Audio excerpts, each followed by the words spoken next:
எங்கே எனக்கு முன்னாலே நம்முடைய துணை பொதுச் செயலாளர்கள் அழகாக சுருக்கமாக பேசினார்கள். இன்றைக்கு அனைத்து இந்திய அண்ணா திராவிட முன்னேற்ற கழகம் ஒரு வலிமையான கட்சி. இன்றைக்கு தமிழகத்திலே அதிக உறுப்பினர் கொண்ட ஒரே கட்சி அனைத்து இந்திய அண்ணா திராவிட முன்னேற்ற கழக கட்சி ஒன்றுதான். வேற எந்த கட்சிக்கும் 2,06,00,000 தொண்டர்கள் கிடையாது. அதே போல 30 ஆண்டு காலம் ஆட்சி செய்த கட்சி ஒரே கட்சி தமிழ்நாட்டில் அதிமுக கட்சி ஒன்றுதான். இன்றைக்கு அனைத்து இந்திய அண்ணா திராவிட இன்றைக்கு சார்பாக மதுரையிலே வீர வரலாற்றின் பொன்விழா எழுச்சி மாநாடு இந்தியாவே வியக்கின்ற அளவிற்கு, தமிழ்நாடு திரும்பி பார்க்கின்ற அளவிற்கு பிரம்மாண்டமான மாநாட்டை நடத்தி முடித்து காட்டுகின்றோம். ஆக இன்றைக்கு பத்திரிகைகளும் ஊடகங்களும் ஏதோ கருத்தை சொல்லிக் கொண்டிருக்கின்றார்கள். அதிமுகவுக்கு கூட்டணி பலமில்லை என்று சொல்லுகிறார்கள். இங்கே வந்து பாருங்கள், மக்களுடைய பலத்தை பாருங்கள். இதுவே அதிமுக வெற்றிக்கு சாட்சி. இன்றைய தினம் அனைத்து இந்திய அண்ணா திராவிட முன்னேற்ற கழகம் ஒரு வலிமையான இயக்கம். இந்த வலிமையான இயக்கத்திலே குறைத்து மதிப்பிட்டுக் கொண்டிருக்கின்றார்கள். நான் வருகின்ற பொழுது சாலையின் இருபுறங்களிலும் மக்கள் வெள்ளம். இங்கே வந்து பார்த்தா அரங்கமே நிரம்பி வழிந்து கொண்டிருக்கின்ற காட்சியை நாம் பார்க்கிறோம். ஆகவே மக்கள் எழுச்சியே நம்முடைய வேட்பாளர் வெற்றி என்பதை பறைசாற்றுகிறது. இங்கே அனைத்து இந்திய அண்ணா திராவிட முன்னேற்ற கழகத்தின் சார்பாக கிருஷ்ணகிரி நாடாளுமன்ற வேட்பாளராக அறிவிச்சார் ஜேபி என்கின்ற திரு வி ஜெயபிரகாஷ் அவர்களை நிறுத்தப்பட்டிருக்கின்றோம். அவர் நல்லவர், திறமையானவர், பல மொழிகளே பேசக்கூடியவர். இந்த கிருஷ்ணகிரி நாடாளுமன்ற தொகுதிக்கு உட்பட்ட பகுதியிலே மத்திய அரசிடமிருந்து என்னென்ன திட்டங்களை பெற முடியுமோ அந்த திட்டத்தை பெற்று இந்த மாவட்டமும் இந்த நாடாளுமன்ற தொகுதியும் இருக்கின்ற மக்களுக்கு நன்மை கிடைக்க பாடுபடுவார். ஆகவே அறிவிச்சவர் ஜேபி வி ஜெயபிரகாஷ் அவர்களுக்கு இரட்டை சின்னத்திலே வாக்களித்து அவரை வெற்றி பெற செய்யுங்கள். நம்ம சின்னம் பொன்மனச்சம்பல் புரட்சி தலைவர் எம்ஜிஆர் சின்னம், மாண்பு அம்மாவின் சின்னம், உங்கள் சின்னம் வெற்றி சின்னம். ஆக வெற்றி சின்னத்திற்கு இரட்டலையிலே வாக்களித்து அவரை பல லட்ச வாக்கு வித்தியாசத்திலே வெற்றி பெற செய்ய வேண்டும் என்று உங்களை எல்லாம் இருகரம் கூப்பி வேண்டி அன்போடு கேட்டுக்கொள்கிறேன். இன்றைய தினம் பல அரசியல் கட்சிகள் கச்சத்தீவு பிரச்சனை பற்றி பேசிக் கொண்டிருக்கின்றார்கள். எண்ணி பார்க்க வேண்டும். 1974ஆம் ஆண்டு மத்தியிலே காங்கிரஸ் ஆட்சி, மாநிலத்திலே திமுக ஆட்சி. மத்தியிலும் மாநிலத்திலும் காங்கிரசும் திமுகவும் ஆண்டு கொண்டிருந்தன. 1974 நம்முடைய இந்தியாவுக்கு உட்பட்ட தமிழ்நாட்டுக்கு அருகில் இருக்கின்ற கச்சத்தீவை இலங்கைக்கு தாரை வார்த்தது காங்கிரஸ் கட்சியும் திமுக கட்சியும்.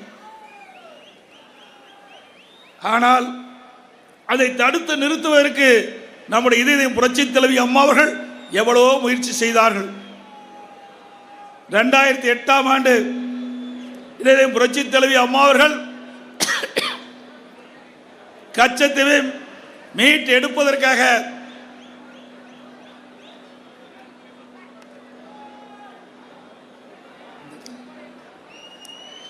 எடுப்பதற்காக உச்ச நீதிமன்றத்திலே அம்மாவே வழக்கு தொடர்ந்தார்கள். அந்த வழக்கு நடைபெற்றுக் கொண்டிருந்தது.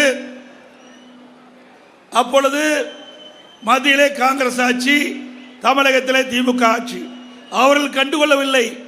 ஆனால் கச்சத்தீவை மீட்டெடுக்க வேண்டும் என்று நம்முடைய இதயம் புரட்சி தலைவி அம்மா அவர்கள் அந்த முயற்சி எடுத்தார்கள்.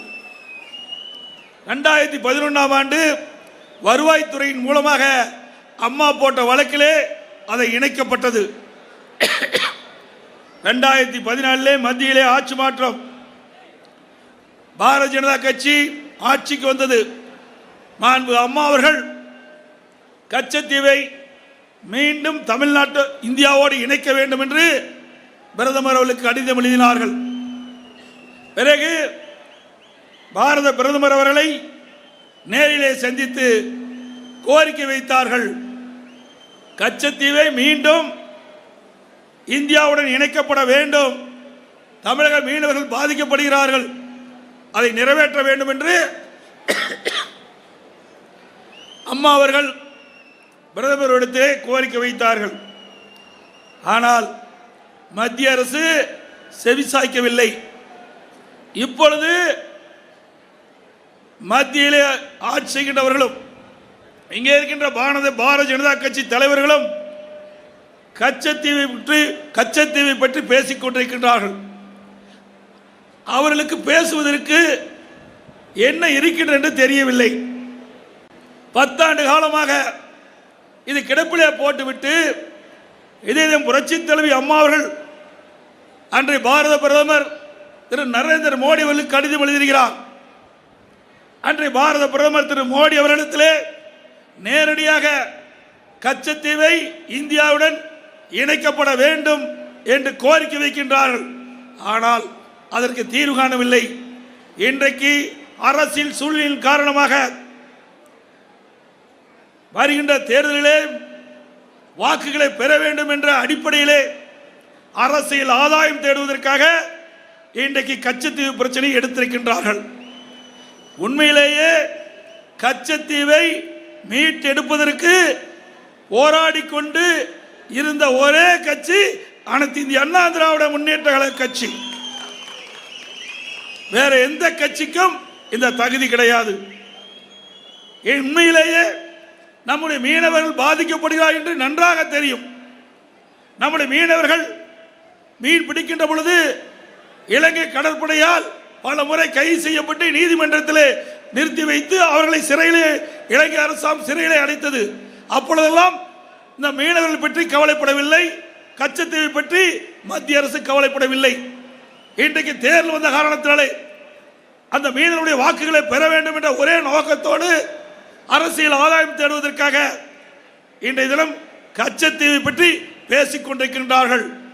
உண்மையிலேயே அவர்கள் மீனவர்களுக்கு நன்மை செய்ய வேண்டும் என்று சொன்னால் அவர்கள் அதிமுக அரசு இன்றைக்கு வருவாய்த்துறை வழக்கு இருந்து கொண்டிருக்கின்றது உச்சநீதிமன்றத்திலே.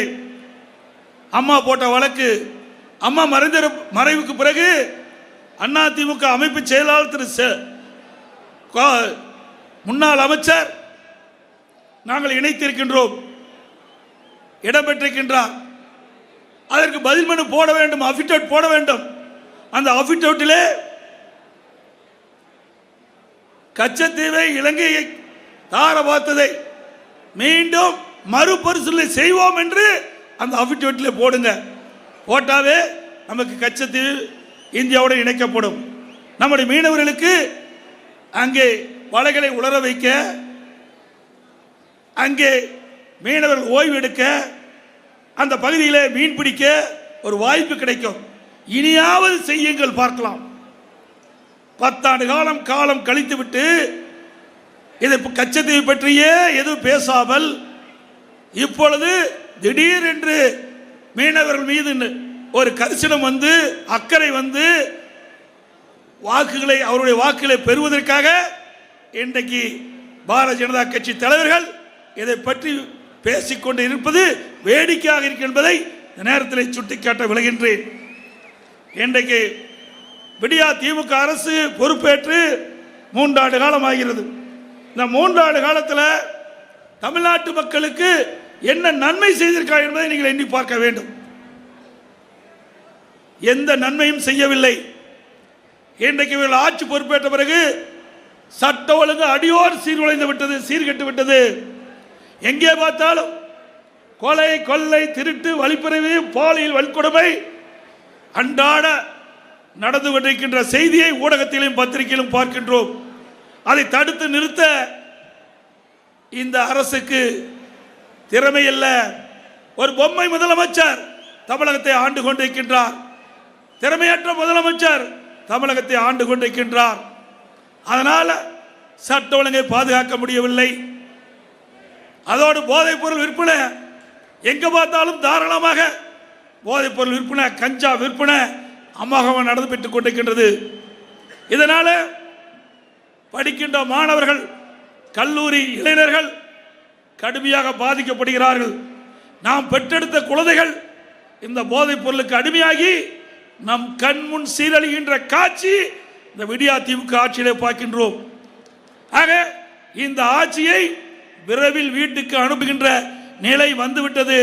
இந்த நாடாளுமன்ற தேர்தல் மூலமாக வாக்கென்ற ஆயுதத்தை பயன்படுத்தி மக்கள் இப்படிப்பட்ட அரசுக்கு இந்த தேர்தலில் தகுந்த பாடத்தை வாக்காளர் பெருமக்கள் புகட்ட வேண்டும். இன்றைக்கு திமுக அது ஒரு குடும்ப கட்சியாக மாறிவிட்டது, அது ஒரு கார்ப்பரேட் கம்பெனியாக மாறிவிட்டது. அந்த குடும்ப உறுப்பினர்கள் தான் ஆட்சி அதிகாரத்துக்கு வர வேண்டும். அந்த குடும்ப உறுப்பினர்கள் தான் அந்த கட்சியிலே முன்னிலைப்படுத்துவார்கள். திரு கருணாநிதி, அதற்கு பிறகு ஸ்டாலின், அதற்கு பிறகு உதயநிதியை அறிமுகம் செய்து கொண்டிருக்கின்றார்கள். அது நடக்காது. இன்றைக்கு இந்திய நாடு ஒரு ஜனநாயக நாடு. இந்த ஜனநாயக நாட்டில் யார் வேணாலும் எந்த பொறுப்புக்கும் வரலாம். அப்படிப்பட்ட நாட்டில் மன்னராட்சி போல திமுக தலைவர் திரு கருணாநிதி குடும்பம் இன்றைக்கு செயல்பட்டு கொண்டிருக்கின்றது. அவை மக்கள் சிந்தித்து பார்க்க வேண்டும். அனைத்து இந்திய அண்ணா திராவிட முன்னேற்ற கழகம் வெற்றி பெற்று வந்தால் இந்த தமிழ்நாட்டில் காப்பாற்ற முடியும். இல்லாவிட்டால் இந்த தமிழ்நாட்டை ஆண்டவனால கூட காப்பாற்ற முடியாது. ஏன்னா தமிழ்நாட்டில் மன்னராட்சி, அரசு பரம்பரை போல திமுக குடும்பத்தில் இருக்கின்றவர்கள் தொடர்ந்து ஆட்சி அதிகாரத்துக்கு வந்தால் நாடு தாங்காது. ஏனால் இவர்கள் ஆட்சிக்கு வந்தவுடன் எல்லா துறைகளிலும் ஊழல் துறை இல்லாத துறையே கிடையாது. ஊழல் மலிந்த அரசாங்கம் விடியா திமுக அரசாங்கம். இதை தடுத்து நிறுத்த வேண்டும் என்றால் இந்த தேர்தலிலே நம்முடைய வெற்றி வேட்பாளர் வெற்றி பெற வேண்டும். அது மட்டுமல்ல, அண்மையிலே நீங்கள் பத்திரிகையிலையும் ஊடகத்திலையும் பார்த்திருப்பீங்க, திமுக கட்சியை சேர்ந்த ஒரு அயலக அணி துணை அமைப்பாளர் வெளிநாட்டுக்கு போதைப் பொருள் கடத்துவதாக மத்திய போதைப் பொருள் தடுப்பு அதிகாரிகள் அவரை கைது செஞ்சு சிறையில் அடைச்சிருக்கிறாங்க.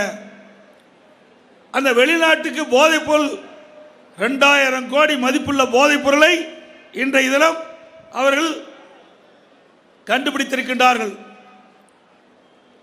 அந்த நபர் யாரோடு இருக்கின்றார் என்பதை நீங்கள் பாருங்க.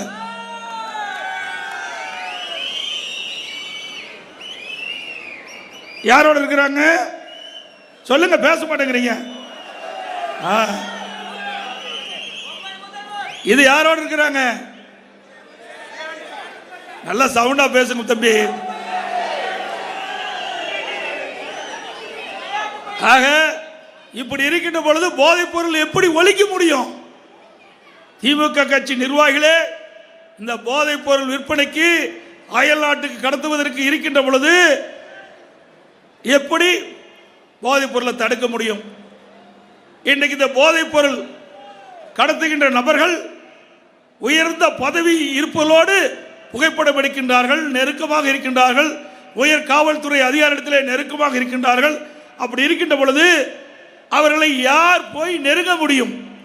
ஆக திராவிட முன்னேற்ற கழகத்தில் இருக்கின்ற நிர்வாகிகள் தான் இந்த போதைப் பொருளில் ஈடுபட்டிருக்காங்க என்பது நிரூபணமாகிவிட்டது. அதோட திமுகவை பொறுத்த வரைக்கும் போதைப் பொருள் மட்டுமல்ல, கள்ளச்சாராயம் பெருகிவிட்டது. இன்றைக்கு செங்கல்பட்டு மாவட்டத்தில் கள்ளச்சாராயம் குடித்து பல பேர் இறந்து விட்டார்கள். அதனுடைய வேடிக்கை என்னவென்றால், கள்ளச்சாராயம் காய்ச்சி விற்றவர் இறந்து விட்டார், அவருக்கு 10 லட்சம் கொடுக்குறாங்க. கள்ளச்சாராயம் காய்ச்சி விற்கின்ற ஒருவர் அந்த கள்ளச்சாராயம் குடித்து இறந்தவருக்கு 10 லட்சம். சிந்திச்சு பாருங்க. ஆக போதைப் பொருளை தடுக்க முடியவில்லை, கள்ளச்சாராயத்தை தடுக்க முடியவில்லை. இப்படிப்பட்ட அரசாங்கம் தேவைதானா? தேவைங்களா? அதோட இந்த போதைப் பொருள் நடமாட்டத்தை கட்டுப்படுத்த வேண்டும் என்று சொல்லி ஒரு டிஜிபி அவர்கள் கஞ்சா ஆபரேஷன் என்று ஒரு திட்டத்தை அறிவித்தார். திரு சைலேந்திர பாபு அவர்கள் இந்த திட்டத்தை அறிவித்தார். கஞ்சா ஆபரேஷன் 2.0, கஞ்சா ஆபரேஷன் 3.0, கஞ்சா ஆபரேஷன் 4.0. இப்படி அவர் டிஜிபியா இருக்க வரைக்கும் ஓ போட்டுக்கிட்டு ரிட்டையர் ஆகி போயிட்டார். ஏன்னா விற்கிறது பூரா திமுக காரர். அப்ப எங்க போய் கஞ்சாவை கட்டுப்படுத்த முடியும்? ஆக போதைப் பொருள் தமிழகத்திலே நிறைந்த மாநிலமாக இன்றைக்கு காட்சி அளிக்கின்றது. இங்கே வந்திருக்கின்ற பெரியோர்களும் தாய்மார்களும் நம்முடைய இளைஞர்களை பாதுகாத்துக் கொள்ளுங்கள். ஏதாவது போதைப் பொருளுக்கு அடிமையாகிவிட்டால் அவரை யாராலும் காப்பாற்ற முடியாது. அவர் வாழ்க்கை சீரழிந்துவிடும், குடும்பம் நடுத்தருவுக்கு வந்துவிடும். அதோட இன்றைக்கு திரு ஸ்டாலின் எப்பொழுது பார்த்தாலும் பேசுவார், இந்தியாவிலேயே நாட்டிலேயே எல்லா துறைகளிலும் முதன்மை வைக்கின்ற மாநிலம் தமிழ்நாடு என்று பேசுவார். ஆனா தமிழ்நாட்டில் அதுக்கு நேர்மாறா இருக்குது. ஊழல் செய்வதிலே முதல் மாநிலம்,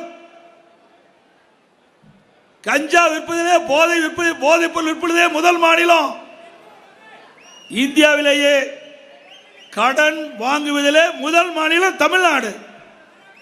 ஆக இப்படி இதில்தான் தமிழ்நாடு முதன்மை மாநிலமா இருக்குது. நாட்டு மக்களுக்கு நன்மை செய்வதிலே முதல் மாநிலம் அல்ல. ஆட்சிக்கு வருவதற்கு முன்பு எவ்வளவோ அறிவிப்பை வெளியிட்டார் ஸ்டாலின். நாங்கள் வந்தா சொத்து வரி ஏற்ற மாட்டோம் சொன்னார். நகராட்சி பேரூராட்சி பகுதியில் வசிக்கின்ற மக்களுக்கு இன்றைக்கு வீட்டு வரி 100% உயர்த்தப்பட்டு விட்டது. கடை வரி 150% உயர்த்தப்பட்டு விட்டது. மின் கட்டணம் 52% உயர்த்திட்டாங்க. ஆக இப்படி வரி மேல் வரி போட்டு மக்களை வாட்டி வதைக்கின்ற அரசு விடியா திமுக அரசு. அதோடு கட்டுமான பொருட்கள் விலை, சிமெண்ட் விலை அண்ணா திமுக ஆட்சியில் கிட்டத்தட்ட 190 ரூபாய்க்கு விற்பனை செஞ்சுட்டு இருந்தது. இன்னைக்கு ஒரு மூட்டை விலை, ஒரு மூட்டை சிமெண்ட் விலை 360 ரூபாய். ஜல்லி விலை உயர்ந்து போச்சு, செங்கல் விலை உயர்ந்து போச்சு, கம்பி விலை உயர்ந்து போச்சு, கட்டுமான பொருட்கள் விலை விண்ணை முட்டுகிற அளவுக்கு உயர்ந்து போச்சு. தேர்தல் அறிக்கையில் சொல்லியிருந்தாங்க, கட்டுமான பொருட்கள் விலை உயர்கின்ற பொழுது அத்தியாவசிய பட்டியலில் சேர்க்கப்பட்டிருக்கின்றது, விலை குறைப்பதற்கு நடவடிக்கை எடுப்போம் என்று சொன்னாங்க. நான் சட்டமன்றத்திலையும் பேசினேன், அண்ணன் கேபிஎம் அவர்களும் பேசுறாங்க. ஆனால் இன்று வரை விலை குறைக்கவில்லை. இதனால வீடு கட்டுவோர் கனவுல வீடு கட்டிக்கலாம், நனவுல வீடு கட்ட முடியாது. அப்படிப்பட்ட ஒரு ஆட்சி விடியா திமுக ஆட்சி. அதோட 2021 சட்டமன்ற தேர்தல் போது திமுக அறிக்கை 520 அறிவிப்பு வெளியிட்டார். ஏற்கனவே அண்ணன் சொன்ன மாதிரி அதில் 10% அறிவிப்பு தான் நிறைவேற்றுகிறாங்க. மீதி 90% அறிவிப்புகள் இதுவரைக்கும் நிறைவேற்றப்படவில்லை. இன்றைக்கு 100 நாள் வேலை திட்டத்தை 150 நாளாக உயர்த்துன்னு சொன்னாங்க. உயர்த்திருக்காங்களாமா? எனக்கு முன்னாலே அண்ணன் சொன்னாரு, கேஸ் சிலிண்டர் மானியம் 100 ரூபா குறைப்புன்னு இருக்காங்க. குறைச்சாங்களா? சக்கரை குடும்ப அட்டைக்கு 1 கிலோ இருந்து 2 கிலோவாக உயர்த்தப்படும் சொன்னாங்க. உயர்த்திருக்காங்களா? பெட்ரோல் டீசல் விலை குறைக்குன்னு சொன்னாங்க. பெட்ரோலுக்கு மட்டும் 3 ரூபா குறைச்சாங்க, டீசலுக்கு குறைக்கல. இதனால விவசாயிகள் பயன்படுத்துகின்ற பம்பு செட்டுகள், அதோட விவசாயிகள் பயன்படுத்துகின்ற டிராக்டர்கள், இதையெல்லாம் கூடுதல் விலை போட்டு தான் டீசல் பயன்படுத்தி வேளாண் பணி மேற்கொள்ள முடியும். லாரிகள் இந்த டீசல் உயர்வுனால லாரியுடைய வாடகை உயர்ந்து போச்சு. இதனால பொருட்களுடைய விலை உயர்ந்து போச்சு. ஆக டீசல் விலை உயர்ந்தா அத்தியாவசிய பொருட்களுடைய விலை தானா உயரும். இப்படி இந்த விடியா திமுக ஆட்சி பொறுப்பேற்ற பிறகு எல்லா வகையிலும் விலை உயர்ந்திருக்கின்றது. ஆகவே நாங்கள் தொடர்ந்து வலியுறுத்தி கொண்டிருக்கின்றோம். மத்திய அரசு டீசல் விலையும் பெட்ரோல் விலையும் குறைக்கப்பட வேண்டும். வெளிநாட்டிலிருந்து கச்சா எண்ணெய் இறக்குமதி செய்கிறாங்க. இறக்குமதி செய்கின்ற அந்த கச்சா எண்ணெயினுடைய விலை மிக மிக குறைவு. ஆனால் அதுக்கு 70% வரி போட்டு இன்றைய தினம் இந்தியாவில் அதிகமான விலைக்கு விற்கக்கூடிய சூழ்நிலை மத்திய அரசினால் வந்துள்ளது. மாநில அரசு விலை குறைக்கல.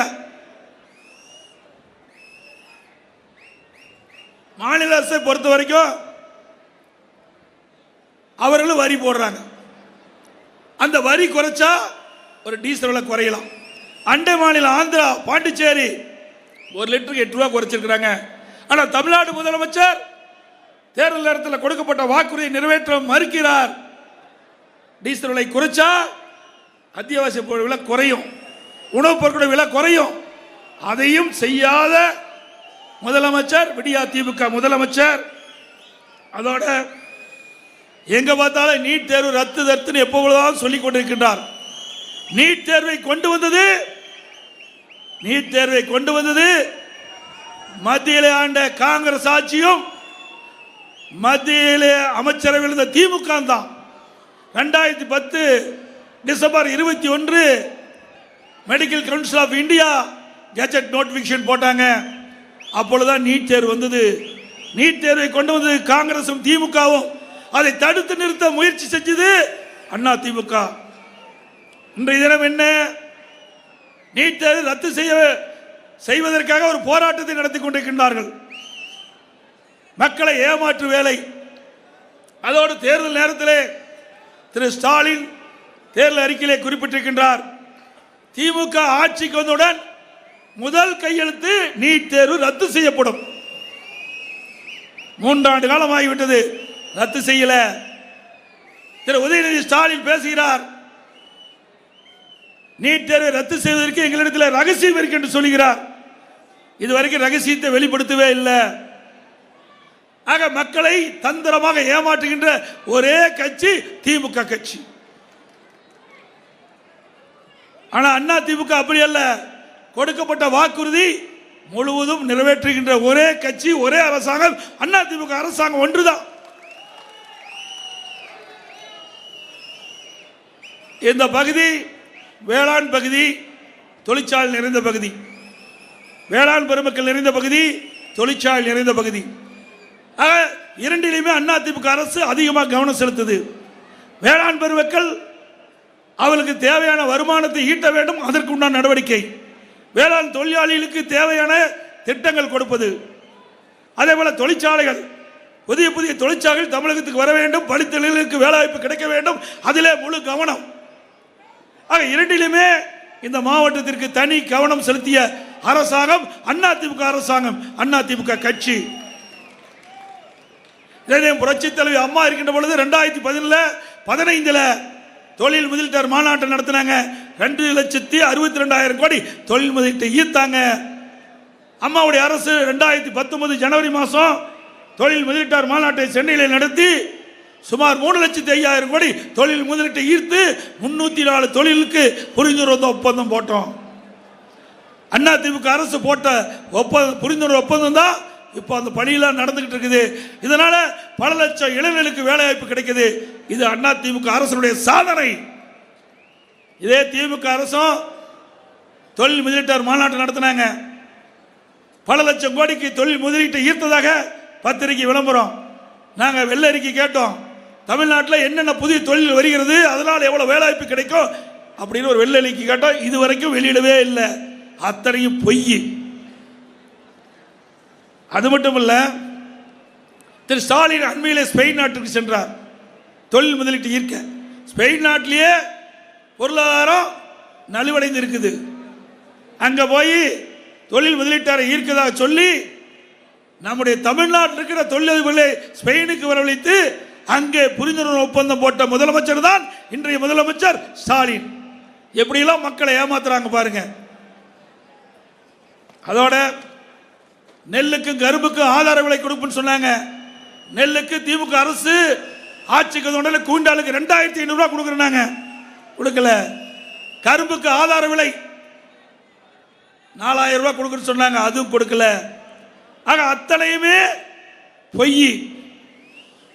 இந்த திமுக ஆட்சியில் மக்களுக்கு எந்த நன்மை கிடைக்கல.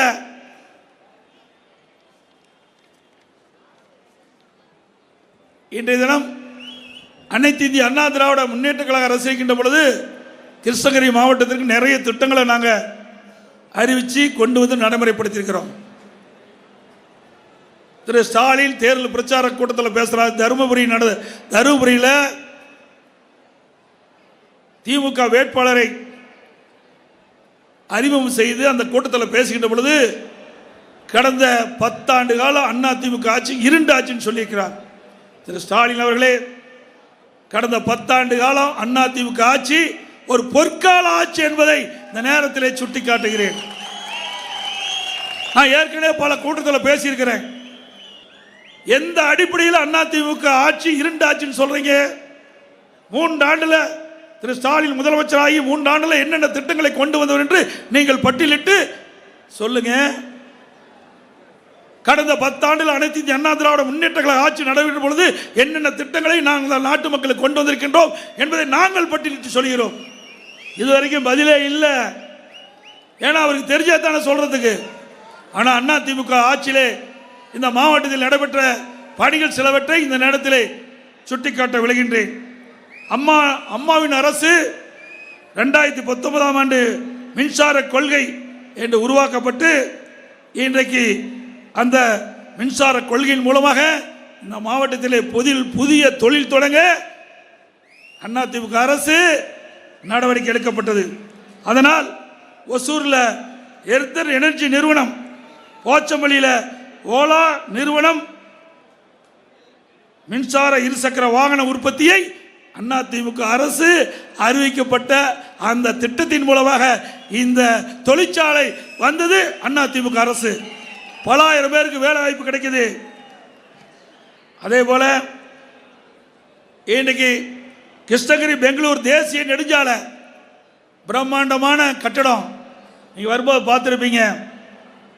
அந்த கிருஷ்ணகிரி பெங்களூர் தேசிய நெடுஞ்சாலையில் போலுப்பள்ளியில் இந்த மாவட்ட மக்களுடைய கோரிக்கை, அண்ணன் KP முனுசாமி மாவட்ட செயலாளர் சட்டமன்ற உறுப்பினருடைய கோரிக்கை ஏற்று அம்மாவுடைய அரசு மருத்துவ கல்லூரி மருத்துவமனையோட அங்கே 350 கோடியில் கட்டித்தது. இது சாதனை அல்லவா? 350 கோடிங்க. இன்னைக்கு தனியார் மருத்துவமனைக்கு விட கூடுதலான வசதி கூட நாங்கள் மருத்துவமனை கட்டி கொடுத்துருக்கிறோம். அங்கே அறுவை சிகிச்சை செய்ய நவீன கருவிகள் வாங்கி கொடுத்துருக்கிறோம். பிரம்மாண்டமான மருத்துவமனை, அங்கே போய் பார்த்துட்டு வாங்க. எந்த அளவுக்கு அனைத்து இந்திய அண்ணா திராவிட முன்னேற்ற கழக ஆட்சியில் இந்த திட்டத்தை நாட்டு மக்களுக்கு அர்ப்பணித்திருக்கிறோம் என்பது உங்களுக்கு தெரியும். ஆனால் கொண்டு வந்தது நாம, கட்டினது நாம, திறந்து வச்சது ஸ்டாலின், திறந்து வச்சது ஸ்டிக்கர் ஒட்டது ஸ்டாலின். அவர் பேசுறார் அதிமுக ஆட்சி இருண்டாட்சின்னு. அதே போல ஒசூர் நகராட்சியை மாநகராட்சி ஆக்கியதும் அதிமுக. ஒசூர் மாநகராட்சி உள்ள அரசு மருத்துவமனையை மாவட்ட மருத்துவமனையாக தரம் உயர்த்தப்பட்டதும் அதிமுக. கிருஷ்ணகிரி KRP அணை, அதில் இருக்கிற சட்டரெல்லாம் பழுதாகி போச்சு. அதை 20 கோடி மதிப்பீட்டில் அந்த 8 சட்டரும் புதுப்பித்தது அதிமுக அரசாங்கம். அதிமுக அரசாங்கம் இந்த கிருஷ்ணகிரி நாடாளுமன்ற தொகுதி கிருஷ்ணகிரி மாவட்டத்தில் நிறைய திட்டங்களை நிறைவேற்றிக்கிறோம். பரூரில் புதிதாக அரசு மகளிர் கலை மற்றும் பொறியியல் கல்லூரி திறக்கப்பட்டது. ஒசூரில் புதிய அரசு கலைக்கல்லூரி துவக்கப்பட்டது. கிளமங்கத்தில் புதிய அரசு பாலிடெக்னிக், ஊத்தங்கரையில் புதிய அரசு பாலிடெக்னிக் கல்லூரி, கோடமாண்டப்பட்டியில் புதிய சுகாதார நிலையம், அனுமந்திரத்தில் புதிய அரசு ஆரம்ப சுகாதார நிலையம், சாம்பல்பட்டியில் புதிய மேம்படுத்தப்பட்ட அரசு ஆரம்ப சுகாதார நிலையம், எட்டிப்பட்டியில் புதிய கால்நடை மருத்துவமனை, ஊத்தங்கரையில் அரசு ஒழுங்குமுறை விற்பனை கூடம், தொட்டமங்குஞ்சி, உரிகம், கரடிகள், குத்துக்கோட்டை ஆகிய இடங்களில் உயர்மட்ட பாலம் 8 கோடியில். இப்படி பல திட்டங்கள் ஒசூர் மக்களின் குடிநீர் பஞ்சத்தை போக்க 100 கோடியில் கூட்டுக்குடி திட்டம் தொடங்கப்பட்டது. அகரம், அரசம்பட்டி, பெண்ணகரளி 2 இடங்களில் பல கோடி மதிப்பீட்டில் பாலம் தடுப்பணை. தென்பெண்ணை ஆற்றின் குறுக்க 70 கோடியில் மேம்பாலம். பரூர் தாலுக்கா பர்கூர் தாலுக்கா அளவு 2 கோடியில் கட்டப்பட்டுள்ளது. போச்சம்பள்ளியில் நீதிமன்ற கட்டிடம், பள்ளி வகுப்புகளை, விவசாய கிடங்கள் சுமார் 80 கோடியில் செயல்படுத்தப்பட்டுள்ளது. இப்படி பல திட்டங்கள் அனைத்து இந்திய அண்ணா திராவிட முன்னேற்ற கழக ஆட்சியிலே நிறைவேற்றப்படுகின்ற மகிழ்ச்சியான செய்தியை இந்த நேரத்தில் தெரிவிக்கிறேன்.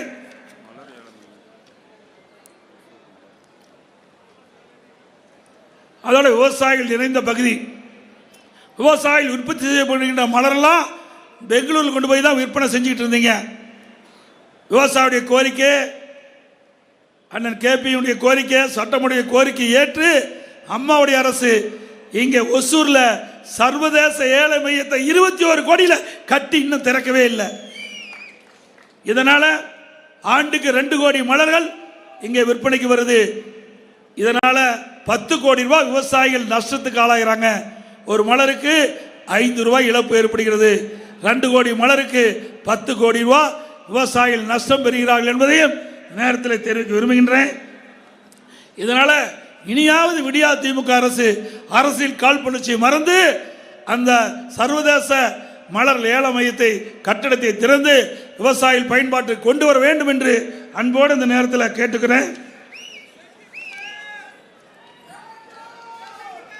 அதே போல அண்ணா திமுக ஆட்சியில் கொண்டு வரப்பட்ட திட்டம் இன்றைக்கு முடக்கி கிடக்குது. ஆம வேகத்தில் செயல்பட்டு இருக்கிறாங்க. நீங்க பார்த்தீங்கன்னா ரூபாய் 233 கோடியில் இணையக்கல் புதூர் கால்வாய் திட்டம், இடதுபுற கால்வாய் வழியாக வடலாவ் ஏரிக்கும், வலதுபுற கால்வாய் வழியாக தருமபுரி மாவட்டம் காரிமங்கலம் வட்டம் தும்பலஅள்ளி அணைக்கு தண்ணீர் கொண்டு செல்ல பணிகள் பகுதி முடிஞ்சிருக்குது. மீதி எல்லாம் செயல்படுத்தாம கிடப்பில் போட்டு ஆமை வேகத்தில் அந்த பணி நடக்குது.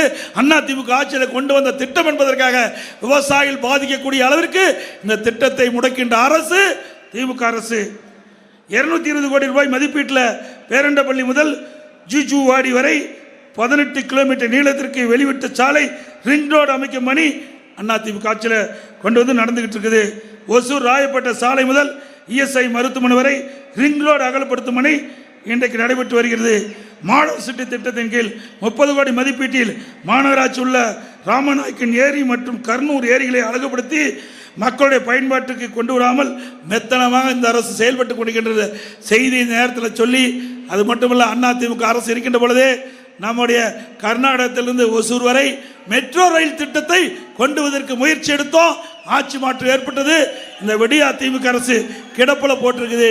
இப்படி எண்ணற்ற திட்டங்களை கொண்டு வந்த அரசு அண்ணா திமுக அரசு. அண்ணா திமுக அரசு இருண்ட அரசு அல்ல, வெளிச்சம் கொடுத்த அரசு அண்ணா திமுக அரசு என்பதை நேரத்தில் தெரிவித்து அருமை சோதரர் ஜேபி அவர்களுக்கு உங்களுடைய பொன்னான வாக்கினை 2 லட்சத்திலே வாக்களித்து அவரை வெற்றி பெற செய்யுங்கள். அவர் வெற்றி பெற்று வந்தால் இந்த நாடாளுமன்ற தொகுதிக்கு உட்பட்ட பகுதியில் மத்திய அரசிலிருந்து வாதாடி போராடி உங்களுடைய பகுதி நன்மை பெற, வளர்ச்சி பெற வாக்களிப்பி இரட்டலைக்கு வாக்களிப்பி இரட்டலைக்கு என்று சொல்லி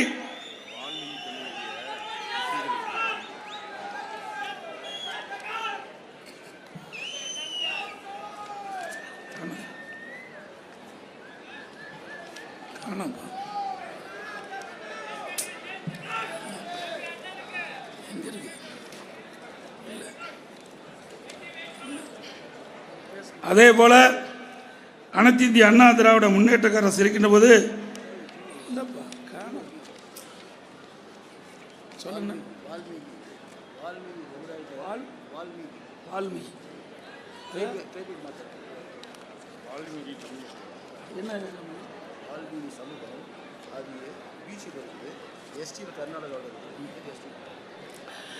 அதே போல இந்த மாவட்டத்தில் வால்மீகி அந்த சமுதாய மக்களை எஸ்டி சமுதாயத்தில் சேர்க்க வேண்டும் என்று பல ஆண்டுகளாக கோரிக்கை வைத்திருக்கின்றார்கள்.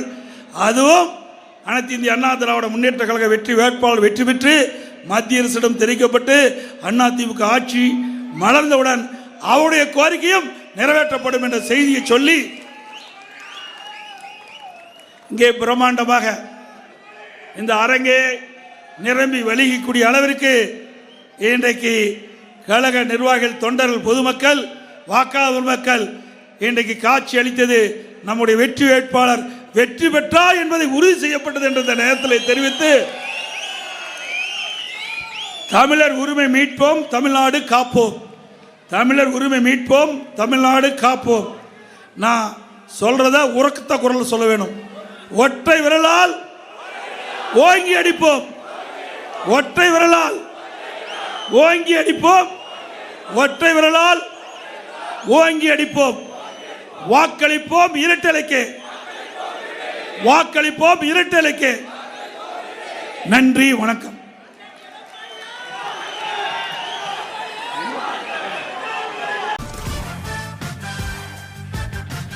உங்களில் ஒருவனான எடப்பாடி பழனிசாமி பேசுகிறேன்.